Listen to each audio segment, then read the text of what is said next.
اور ہم نے ہر انسان کے اعمال نامے کو بصورت کتاب اس کے گلے میں لٹکا دیا ہے، اور قیامت کے روز وہ کتاب اسے نکال دکھائیں گے جسے وہ کھلا ہوا دیکھے گا۔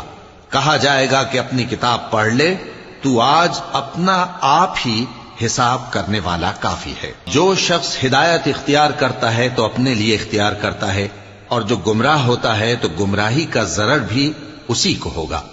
اور کوئی شخص کسی دوسرے کا بوجھ نہیں اٹھائے گا، اور جب تک ہم پیغمبر نہ بھیج لیں عذاب نہیں دیا کرتے۔ اور جب ہمارا ارادہ کسی بستی کے ہلاک کرنے کا ہوا تو وہاں کے آسودہ لوگوں کو فواحش پر مامور کر دیا، تو وہ نافرمانیاں کرتے رہے، پھر اس پر عذاب کا حکم ثابت ہو گیا اور ہم نے اسے ہلاک کر ڈالا۔ اور ہم نے نوح کے بعد بہت سی امتوں کو ہلاک کر ڈالا، اور تمہارا پروردگار اپنے بندوں کے گناہوں کو جاننے اور دیکھنے والا کافی ہے۔